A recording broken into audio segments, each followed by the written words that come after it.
Welcome back to another episode of Crypt Tidbits. We are starting off our new season of interviews with one of our favorite guests, Neil. Neil's joining us. We are so happy about this, so excited. Good morning to you, sir. How are you doing? Doing all right, thank you. I'm doing all right. How are you folks up going there? Not too shabby. Not too shabby. It's freezing up here right now, so So just remind me, what states are you both in? I'm in Massachusetts and it's 30 degrees today. I'm in Virginia. I think it got up to Yeah. about 60, 66. Yep. Okay. Well, I'm You're- in downtown Tasmania, and we've had Yeah. about 60, 70-mile-an-hour winds for the last few days, That's and crazy. some sideways rain to go with it, and it's spring.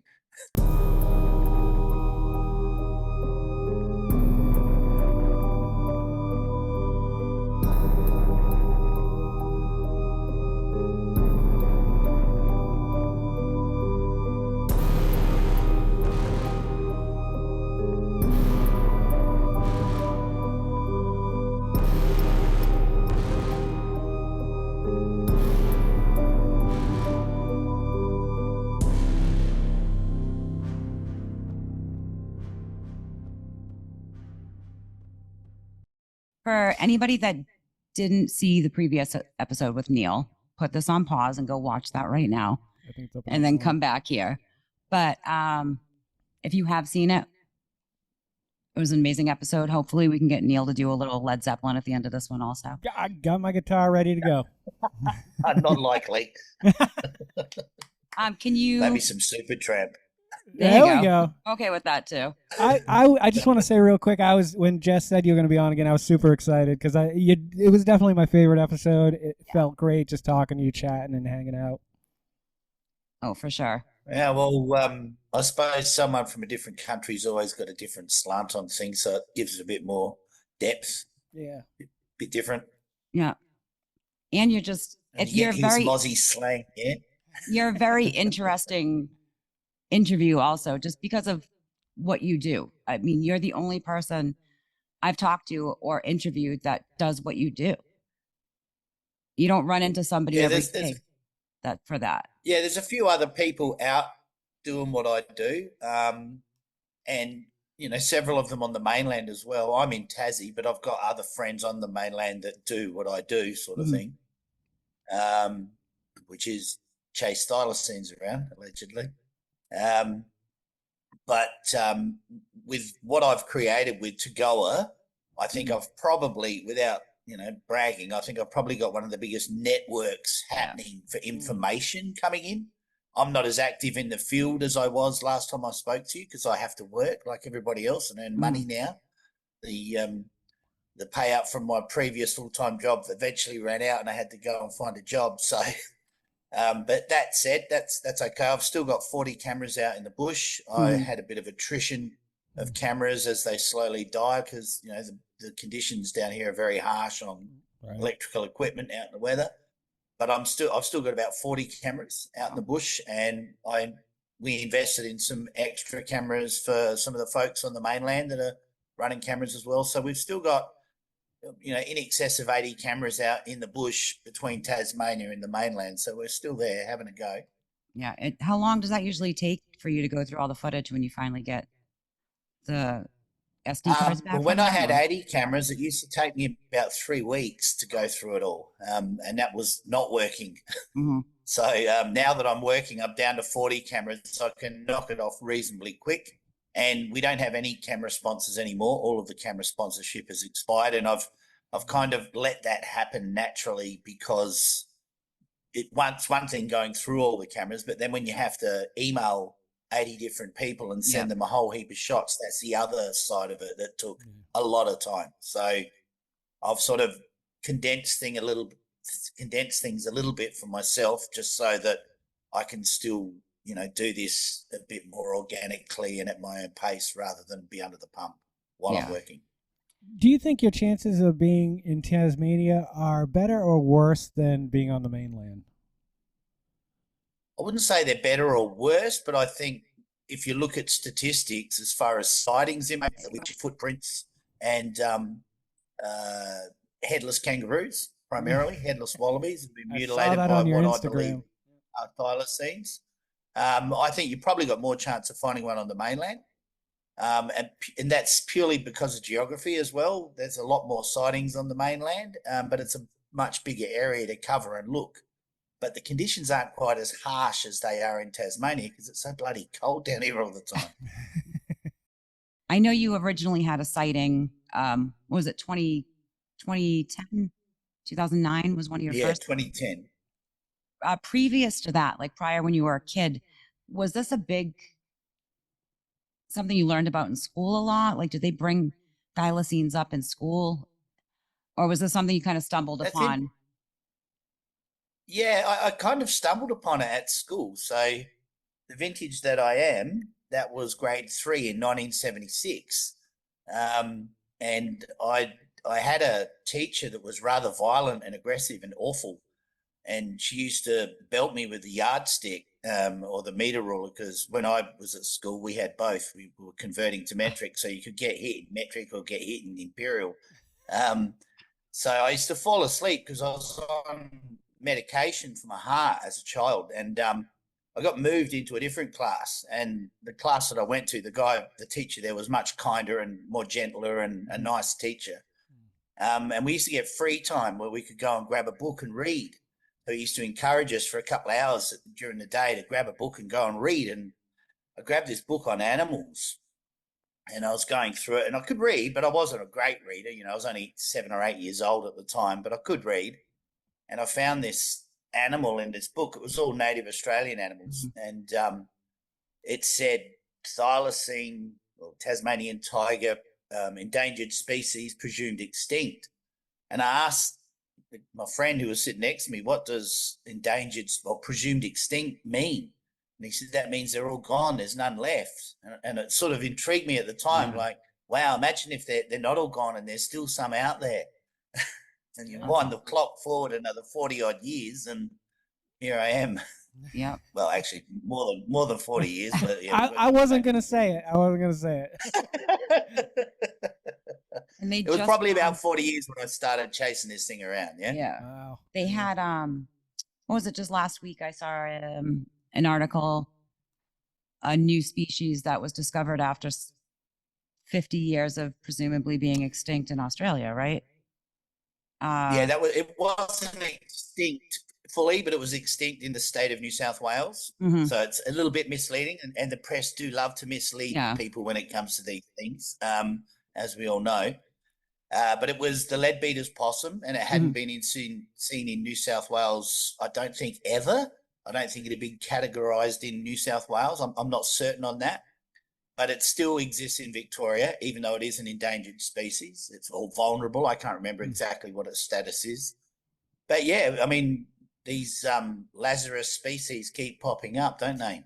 Yeah, that's got to give you hope. That's got to like fill you with like excitement to know that, you know, it's going to be your turn next. You know what I mean? Like eventually you'll be the one to, you know.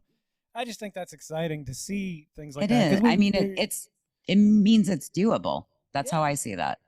Yeah. The most important thing, though, that points out is that the extinction process is chronically flawed.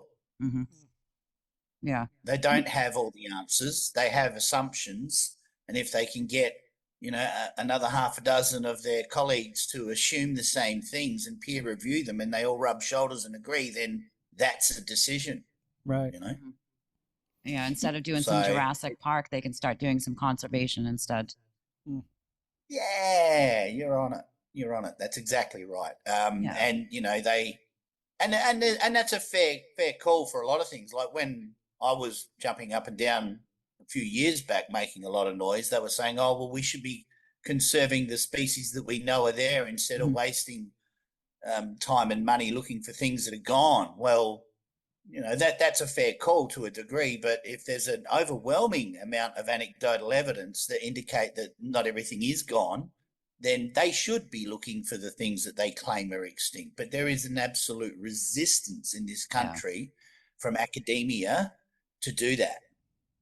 So, any new big leads that you're on right now, or that you can share with us? I don't want you to. No, no. Look, one thing that I say to people is that there's always stuff going on behind the scenes with this, because I don't get enough time to do the things that I'd really like to do. But any information that comes in, I handle as soon as possible and go down that line of inquiry and try and ascertain how much time and effort we can put into that. Now, we do get recent sightings reasonably regularly. We probably get at least a dozen a year. Wow. Of recent sightings. And when I say recent, I mean within the last 2 years. Or we've had about 4-5 sightings this year that were this year that people saw these animals.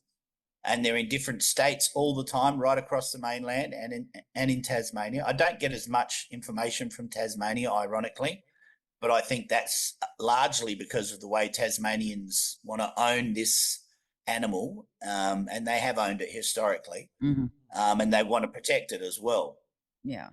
That said, we had a sighting in Arnhem Land, which was done by a couple of Aboriginal ladies up there. So, with all the respect that Indigenous folks deserve in this country, if the scientists are prepared to keep ignoring their accounts of what's going on out there, then they really don't want to listen to anybody, because the Indigenous folks here have a large, long history of being connected to the land and the animals, and they know what's going on out there. They're still in their country, So that was a really good sighting, and that was only June, I think, July.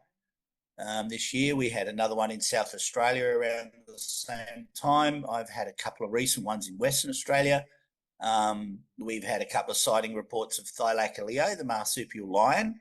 And if you talk to a paleontologist, they'll tell you that they've been extinct for 10,000 years. Yeah. But if you talk to a farmer, they'll tell you this thing absolutely wasn't a dog or a cat or even a thylacine. It had a weird head and it ran up a tree, and we found a dead kangaroo or a dead goat in the tree.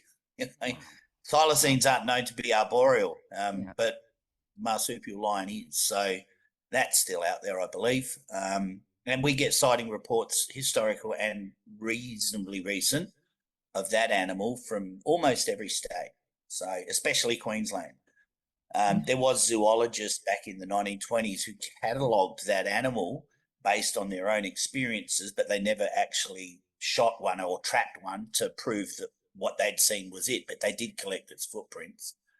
But if you listen to prominent zoologists in Australia now, they fob off those zoologists from the past as, just not knowing what they were talking about. But I think, again, there's something to hide, without a doubt. Yeah, I've actually been given a couple of really good tips on a cave specimen that was discovered in recent years. I have a photo of it. It's absolutely what we're looking for. It was on the mainland. And as far as we can tell, it's less than 10 years old when it was discovered in this cave. So we're chasing that up at the moment. That could be very, very annoying for a few of the narrators if we get the information we're looking for. You have a lot of headless animal pictures on your Instagram. Is there some kind of theory behind that? It seems like most animals, like a lion or whatever, it's going to kill the creature and devour it until there's nothing left. Why are so many of them just showing up without heads? Is that, you think that's thylacine related, or just not entirely? Or well, if you go through the historical records that the bushies kept in Tasmania of thylacines and the way they feed, they do mention that they used to rip the heads off of things. They would also go in under the ribs. Now, they're a blood feeder, like a lot of the Dasyuridae family, like quolls as well. They're a blood feeder. And so they take the blood-filled organs and they leave the rest. Now, there's not many carnivores out there that are, predators that want to go out there and kill things that are going to waste so much of the animal that they've killed. These are very specific feeding patterns. So, yeah, we've concluded, and other researchers before us have concluded this as well. We're not the only people, but by no means. This evidence is found all over Australia. We've concluded ourselves with our own research that this is thylacine predation. They do take the head. More often than not, the head isn't there and the lungs and the heart are gone. And more often than not, they take them via the neck cavity. Is there Sid any other? Slee in Western Australia back in the 1980s had footprint evidence to go with some of these kills as well, and he took plaster casts, and they're very much looking like thylacine prints that Sid collected. And the other evidence that we find too is sometimes we'll find a kangaroo in the morning, say, and it's had its throat ripped out. And it's just there. There's no blood anywhere. Its throat's ripped out. Its neck's crushed, and it's just lying there dead. Come back 12 hours later, or sometimes 24 hours later, and the head's gone and the lungs are gone. So I have theorised this, and this is based on other people's research as well as our own evidence again. And I'd like to credit Peter Chappell and the Australian Rare Fauna Research Association for giving me this lead, I suppose. But yeah, we've found the same things that they found back in the 90s and the 80s, and that is that we think when the female has young in her pouch and she can't technically hunt because she's got a belly full and she can't leave them anywhere because they're too small to leave in a lair or a den, he takes the animal down, he takes a drink of blood just so he's got sustenance, and he leaves the carcass there for her, who's sometimes 6 to 12 hours maybe behind him, and she takes the head and feeds on the lungs for the young, and she follows his scent somewhere else further down the track, basically. They're not travelling side by side together, but she's a few hours behind him, and they seem to be like that. They're never in packs, these animals. They're always either solitary or a very small family group is witnessed occasionally. And there's not a lot of other mammals or animals in Australia that would do that type of damage, correct? Well, Like look, predators that way. I've had lots of people argue with me online over this. There's people say dingoes do it. We know that feral cats will take the head off of something, but feral cats generally take everything but the guts. So they'll leave all the intestines and the stomach contents, but they will sometimes take the head. Wild dogs and dingoes tend to tear things apart, and if it's a wild dog with a bit of a bloodlust, it will just kill things and leave them there. So it might go in a paddock and kill 20 sheep and eat none of it hardly at all. It just has this rampant sort of fit of murdering sheep. Wedge-tailed eagles will also predate in a similar way. They will land on a wallaby and they'll peck away at the head and eat the brains. But again, we're seeing the head missing and the heart and lungs missing and everything else left behind. Yeah. So there's a pattern. I have found a definitely. couple. Yeah, it's definitely a pattern. And when you see it repeated over and over and over Australia-wide, and you still can't get a single scientist to look at it and say, yeah, you might be onto something there, you just lose respect for their process or lack thereof, you know. When you get sightings in, how do you classify them? Like, is there a level of this came in with just a visual, this came in with a sound, this came in with, are there levels of documenting the sightings? Look, if we were processing them scientifically and cataloging the way a scientist would, absolutely there is. Yeah. And I'll be the first to admit that I don't do that. Okay. But what I do, and I did say do, is I look at things as a list of importance and prioritize things as a maybe we could get something out of this type scenario, I guess, evidence-wise. Anything from the mainland that's in the appropriate state where I may have somebody looking at stuff. I've got a friend, Glenn, in Queensland. He's got you'd love his website. It's called Haunted Luca. You should look that up. I'll check that out. Glenn's a really good guy. I've met him personally. I experienced some weird things in the bush with Glenn and his wife one day when I went up there to visit him and interview him a few years back along the Hairy Man track, which was a bit weird. Anyway, I did experience that, so I don't fob off anyone's experiences. And we've got Mark Taylor and a few others in South Australia. We've got a couple of people in Victoria that run cameras for us as well. And I've got a few contacts in WA still. So if I've got information that can be of benefit to these people, I hand it on to them straight away. I can't be there. You know, they think I've got some Learjet, some people, and I jump in my Learjet and I fly over to the spot and instantly run out there with a microphone and my stethoscope and have a look Yeah. around, but we don't have nowhere near the funding for that. And researchers at universities don't have that level of funding either, so they're struggling to get their money to bits and pieces they do. But yeah, I absolutely do share the information and move it forward to someone that might be able to use it and put it to a practical sort of evaluation. Yeah. And we look for prints, we look for headless roos. We still get lots of that sort of stuff come through. I'm working on a video for our YouTube at the moment, which is just a compilation really of videos that I've recorded in the past, going back 11 years actually, of footprints and trackways that I've found. Now, back in 2015, I met a doctor, professor, scientist guy at Flinders University in South Australia, and he was studying nothing but fossilized marsupial trackways. So I thought, no, he's a guy that I need to meet and talk to. Yep.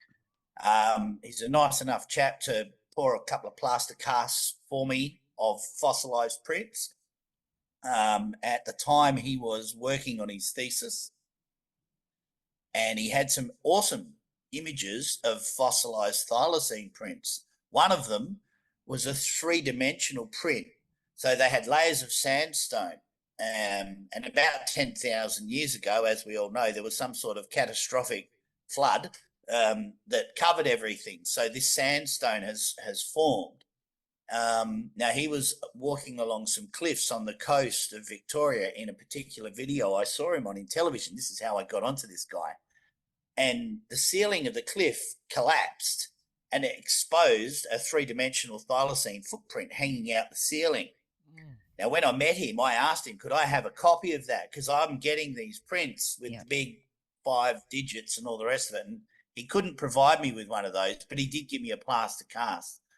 His name's Dr. Aaron Kamens, and he's a very intelligent man, and he's done over 200 sites of these fossilized prints, so he knows what he's talking about. Wind the clock forward 9 years, about 18 months ago, he gave a colleague of mine in Australia a photo, finally, of this particular print. I saw it on a documentary on TV, but I could never find the documentary again online to get a screenshot of this print. He finally coughed up with a copy of this print. It's identical, absolutely identical and massive, and it's verified to be thylacine because of the age of it. Dingoes weren't in Australia at that time. It's identical to what we find on the beach in Tasmania, in the Adelaide Hills in South Australia, in the scrub in Western Australia. It's what Glenn finds in Queensland, and it's what I've found in Victoria. It's not rocket science, but some people would like it to be rocket science, so laymen like me can't prove something that they don't want to prove. So this video that I'm putting out, I've got our shot from the beach, which is a plaster cast that Mark and I collected down here in Tassie in 2022. We've put it up against Aaron Kamens' fossilized 3D sandstone thylacine footprint, and it matches beautifully. So I've got about maybe half a dozen videos from around Australia that I've put in this clip that I'm working on at the moment. That'll be out in the next day or two. Oh, excellent. And you can have a look at that. Yeah. So, yeah, there is evidence that thylacine still exists. Clearly, yeah. It's not something that it's not DNA evidence, even though we had that once. With that you know it is. Found that. You don't need a scientist to say. You know it's around. Look, I set out to prove it. I was happy to raise awareness that it exists. I've proved it to myself and quite a few other people. I'm never going to prove it to everybody unless I walk in the door with a thylacine on a leash. Right. So I feel like my mission is accomplished because I have absolutely raised the awareness so much so that people just find me on our website and email me information on a very regular basis, and I'm still getting great info coming through. I've got 3 photographs of thylacines. 2 of them were alive and 1 was deceased that I haven't released yet. So I'm just sitting on them. They're ambiguous. The one that's dead isn't, because that's very, very much a dead thylacine lying there. But again, it was found in a cave, so there'll be arguments over how old it is. So we're just trying to get some definite facts on how old it is. And once we do that, then we'll go public with that and stir the pot a little bit more. Yeah. Lick the spoon if we have to. Has your process, especially with like technology ever evolving, has anything changed since the last time you talked about how you approach everything, or trying to, cameras? Did we have the thermal cameras when I Mhm. last spoke to you? I think We so. did. So you've I believe seen so, that yep. thermal one that I filmed in Yep. January 2023 in Tassie. I Yes, filmed yeah. one with the thermal. I was only 100 meters away from it, not even 50 meters. That's It was close. very foggy. So it didn't really know that I could see it because of the fogginess. The fogginess also made it really hard to pinpoint exactly where it was, because I went back there in the daytime and it was actually quite hard to pinpoint where it was because there was no trees or anything I could line up. They were all in the background in the fog. Yeah, we've got two of those thermal cameras. Mark Taylor's got the other one in South Australia, and we did a GoFundMe. We raised about 2/3 of the cost to buy those, and then we threw in the other third of the cost, whatever it was, $1,500. So we did okay there. And the guy who got them for us got them at cost, so we saved a few bob. They're really good. We still need a thermal drone ultimately. If I had a thermal drone, I probably could have proved it several times, because I hear the yips of their hunting from my front veranda still, believe it or not. I heard it from my bedroom window in January last year, and about February this year when I was working on my car. We have these black yellow-tailed cockatoos here in Australia. Are you familiar with those birds? I've heard of the name, but I couldn't place it if I saw one.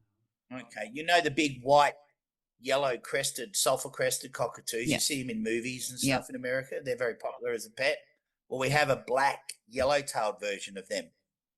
Now, these birds get in really big flocks, and often when they come feeding, there'll be one that guards. So there's one that's not feeding, and he's keeping an eye on everything, making sure no predators come in. So these birds, they have a very gentle squawk when they're feeding. They're quite quiet. The baby might, because there'll be two adults and one baby, and the baby might squawk, squawk, squawk because it wants to be fed. But generally, the flock isn't very noisy, apart from the one scout that's keeping an eye out. So I'm underneath my car working on this February just gone, and it was a decent day because it's summer. And I could hear the birds feeding about 100 meters over the creek, over the road, through the bush, which is very thick, and there's a lot of coral fern. It's like a jungle when you get near the water. It's really quite hard to get through with all the tiger snakes and leeches and other things that want to drain your blood. So I don't go wandering through the coral fern unless I've got some really good gear on, yeah, because you get bitten. Anyway, I'm lying there in the gravel working on the car, and I could hear the birds feeding. And all of a sudden, they all start squawking in an alarming noise, like a really loud alarm noise. And I've never heard that from a flock of these birds before, ever. And I've been following these birds for 35 years. Anyway, they all start squawking and going off their brain, and they're really restless, and they're fluttering around and moving in the trees. And all of a sudden, yip, yip, yip, yip, yip, about 6 times in broad daylight, less than 200 meters from my house. And I thought, you little bugger, like, how dare you They're just teasing come you. and rub your nose in my face like that? So, yeah, they're still around, and I hear them. I've heard them in lots of locations. I've heard them in Victoria. I've heard them in South Australia on 2 occasions as well. And it's a very thylacine type noise. And if you watch Dr. Michael Archer's TED Talk, Dr. Michael Archer is the guy that wrote the paper for extinction, who also reckons we should clone them. He does an impersonation of that yipping, and it's pretty much identical to what they actually do make. He's bang on with his imitation of a thylacine. So yeah, they definitely are very active in northeast Tasmania from time to time, and I'm yet to capture one on film, nice and clear. Do you think there's been any evolution in them since we had one? I guess I do, actually. Yeah, I think when they had that bounty in Tasmania, they took out over 2,000 bounties were paid. So they probably caught well more than that. Probably closer to 3,000 were actually killed. And then some that never got a bounty payment on them. And there's, I'm not a scientist. I probably think a bit like a scientist, but I don't talk and evaluate like a scientist. So I thought about that for quite a while, and I thought, so what if all the gullible, dumb, stupid ones were the first ones to get caught? And then all the smart ones were kind of left, and they became the remaining breeding stock with that extra intelligence. So in a way, this might sound a bit bizarre, but in a way, they kind of did the thylacines a favor as far as their intelligence goes by taking out all the stupid ones and left the smart ones behind to be the remainder breeding stock. Now, we've had, nearly 100 years since the protection came in. It was 1936 they finally got protected. So, 80-something years. What's to say that the remaining intelligent ones didn't breed nicely eventually when they caught up with each other and found each other through their fragmented remaining population and developed some pretty smart animals. Yeah. So as far as evolution goes, I think, they probably have evolved to be a lot smarter and a lot more weary of white fellas. That applies to the mainland as well to a degree, but there was never a bounty on them on the mainland because they never existed. Even though there's hundreds of stories about them being there in the newspapers and stuff. So there's every chance that they've evolved more on an intelligence level, without a doubt. Yeah, that definitely makes sense. I mean, that's why they're so much more elusive and not as open to just walking into somebody's farm or yard. Correct. Right. Yeah, I mean, they do though, under the cover of darkness. Yeah. One of the arguments that I used to get from the South Australian Brigade when I was over there, when I first started researching when I was in South Australia for about 5 years. And, we had Paul Day's footage of one walking through a farm, and it was on York Peninsula where there's virtually no bushland left. But there are hundreds of sightings of these things over there. Well, not hundreds, dozens of sightings of these things on York Peninsula. And people would say, there's no habitat for them. They're not going to be there. Well, lots of things come out of their habitat to hunt and kill and then go back into their habitat, don't they? So just because it's not thick bush that's, a lot of people think they have to go to the southwest of Tasmania in the virgin rainforest to find a thylacine. But these things are witnessed in every kind of habitat that Australia presents. Every kind, like desert, snowy mountains, tropical rainforest, temperate rainforest, mallee scrub, and coastal heathland. They love it all. They love swamplands. So they're going to be wherever there's something to kill and eat. I've been working on a book too. So Really? Finally. And I'd like to thank Forestries Tasmania for helping me fund my book because I was working in a fire tower for a few years for them and it gave me a bit of free time to sit down and type. So they've been funding my book for the first half at least. That's awesome. Hopefully they don't watch this and hear that. So I don't just care cut that if out. they Cut do. it. I wouldn't say it if I can, But anyway, I don't work for them anymore, so they can kiss my patootie. But anyway, they put an AI camera on my fire tower, and I thought, it's time for me to get out of here. I don't need to work with AI backing me up, No. Just tell them before. But now I just cook for a living. Yeah, I cook in a pub. Nice. But anyway, I've been writing a book. I'm about 2/3 of the way through it. I haven't done anything on it for about 18 months, oddly enough, since I left the fire tower job. I'm about to embark on chapter 8, which is the hairy one, because that's all about the corruption of the science when it comes to this animal. And it's interesting, we could probably touch on a bit of this gene sequencing stuff that they're coming up with, this CRISPR technology, I think it's called. It's not cloning because they can't clone it. Yeah. Michael Archer admitted that in 2004 that they couldn't clone it. And he abandoned it, and then they come up with this gene sequencing stuff, several years later.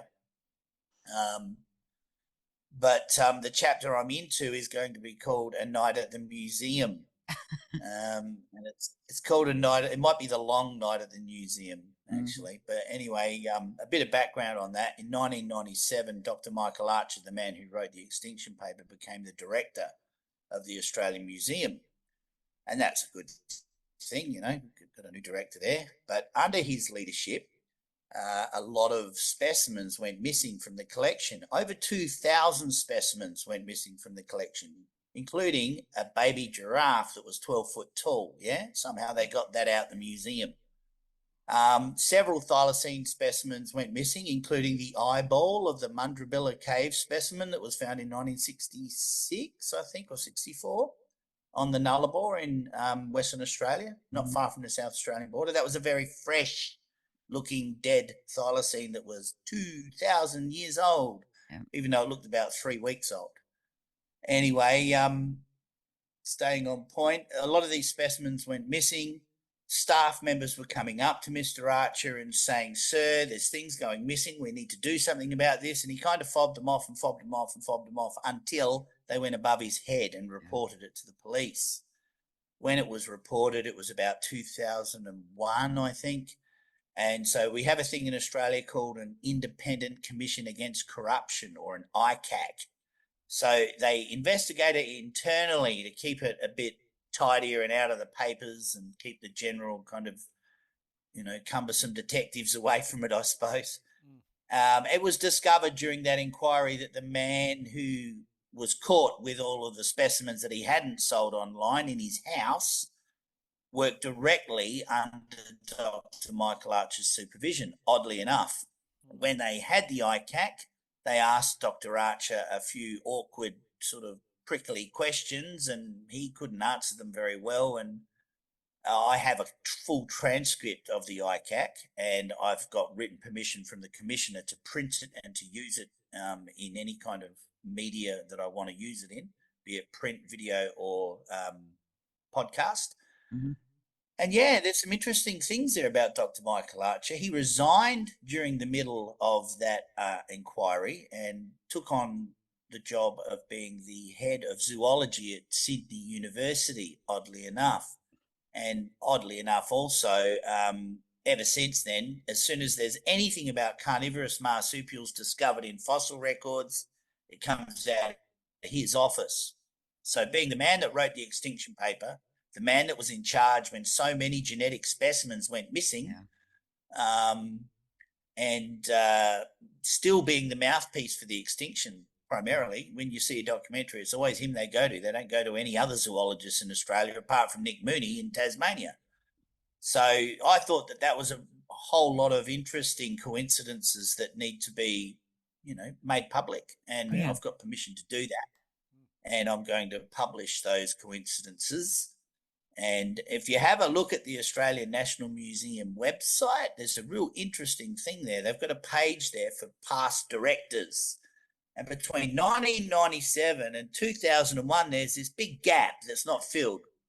His head's not there. The time that he was in charge, he's not really acknowledged for the previous director's page. Never so got... I don't know what that is an indication of, but I don't think they're real happy with him as a They never got the specimens back, right? They got some of them back. Some of them were found in South Africa. I don't think any of the thylacine specimens were ever recovered. I'm not certain on that. They got the giraffe back. Okay. The pest controller who was working under Dr. Archer's direct supervision got about 6 years in jail. And some sort of pat on the back from somebody somewhere because he got all these specimens out. And now they're using thylacine bits and pieces and Dunarts and numbats to try and gene sequence a thylacine. So, yeah, interesting. Worthy of a chapter, I believe, in my book. Oh, I think so. Definitely. Yeah, I cannot wait for this book. I'm very excited for it. The other thing, too, is we've been working on a documentary. Some guys from Sydney come and saw me in 2022 after my big media storm of 2021, and they contacted me towards the end of 2021 and sort of, how you doing? You're still up for a chat? You've had the shit kicked out of you in the media. Would you be interested in having a chat? And so I had a chat with this guy, and he's a really nice fella. And he said, I really would like to do a documentary with you, a bit of a character piece about you, because I'm interested in what makes you tick. And I sort of wanted him to do a bit of a journalistic piece and go and knock on the door of people like Dr. Archer and get an interview with them. But he didn't want to do that because it's not his, way of working. So we finished this documentary finally in April this year. So it's taken us 3 years to get it finished, but we didn't have a grant from anybody. He's done this totally, him and his wife and his other mate, a cameraman, have done this totally out of their own pocket. They've come to Tassie twice to see me and do filming, and we did that last bit of filming in February last year. So at the moment, they're trying to get it into some film festivals, a documentary festival in Australia. They tried for the Adelaide Film Festival. It didn't get a leg up there, but they're trying for Sydney at the moment. And if we get that in, then that'll be launched in probably, I think, February. They have that festival next year. And the reason my finger's out and I have to get this book finished now is because we're going to do a double launch and try and maximize our exposure for what we're on about, I suppose. And for sure. hopefully I can make a few bucks selling a few books, maybe. I might be lucky. Walking the red carpet over here. I don't know what the potential is. Look, I don't care about the red carpet, mate. As you know, but it's all exposure. It's all bringing more of course, attention to it, which is needed. Absolutely. If we don't get it into the festivals, we'll probably end up putting it on, Netflix or something like that if they want to touch it. And we're also thinking of doing a physical tour with it if we can't get a leg up with it, and we'll take it to country theatres ourselves. And I'll do a bit of a meet and greet and sign some books, and we'll screen it. And I mean, you got to think. Look at how many movies and books and documentaries are out about, even in just the cryptid world, Bigfoot, Loch Ness. Which I'm not downplaying that at all. I go to all of them and I watch all of them. But you have physical proof of a creature that did exist and still does exist. And it's hard to get the exposure for that like it is for a cryptid creature. Yeah, there's not a lot of films on the Thylacine. No, there's there's a couple. There's a couple of documentaries, but they're very dramatized, a guy in Australia made one last year. I'm not even going to mention his name because it was more about him, the filmmaker, than him investigating thylacines, and he got 40 grand or 60 grand from the Premier of Tasmania to make this thing, it was clearly a pat on the back. And he had a guy in there with some good physical evidence and he didn't even show it, and this filmmaker did another documentary series called Alone in Australia. It's just what do they call it? Not a documentary. It's a friggin' a reality show. TV show. Oh, okay. I watched that. Yeah. And one of the ladies in one of the tents in the middle of nowhere, Tasmania, heard this noise and got audio recording of it, and it's a thylacine yipping. And she thought it was some dog in the middle of nowhere. It sounds a bit like a terrier because it's a high pitched yip, but he didn't even use that in his documentary about thylacines. Look.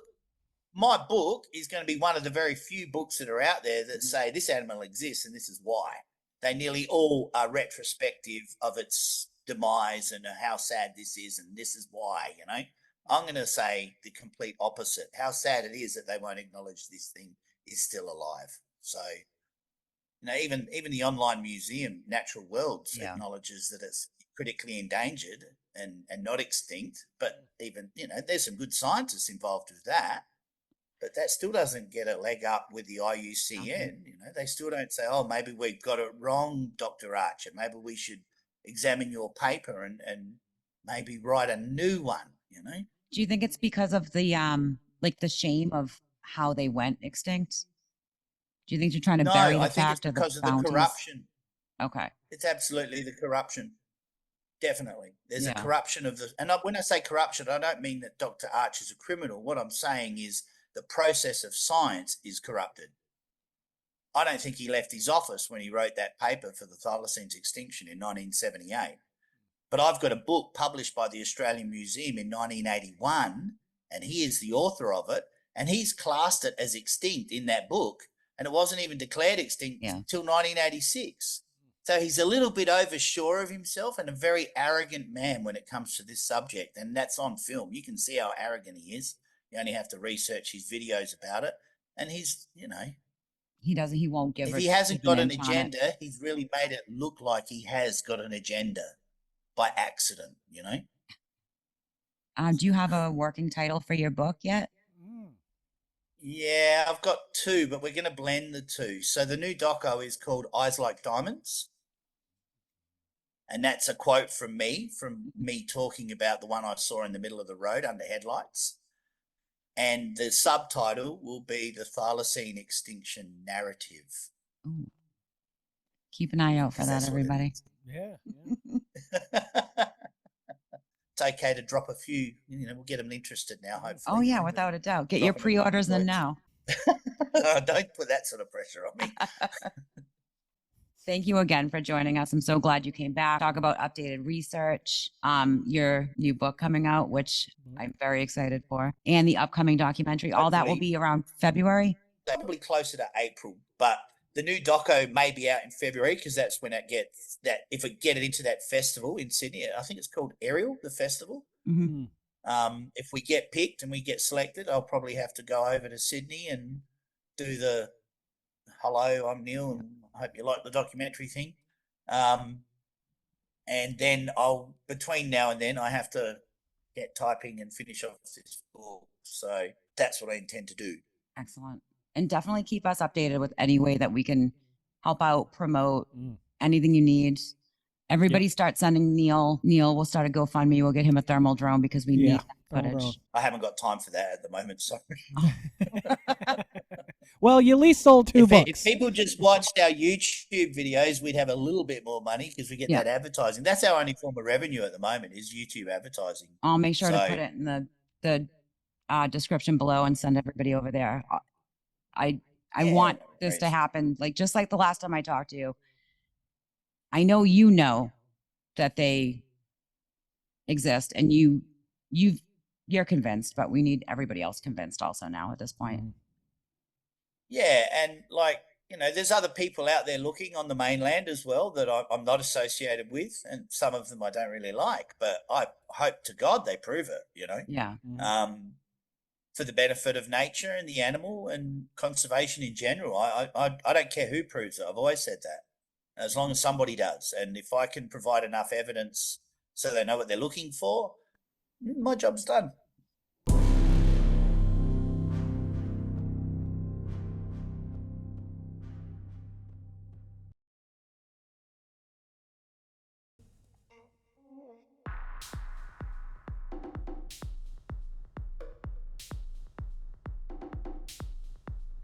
Now I could probably write an encyclopedia, really, if I had the time and the nuski to do it.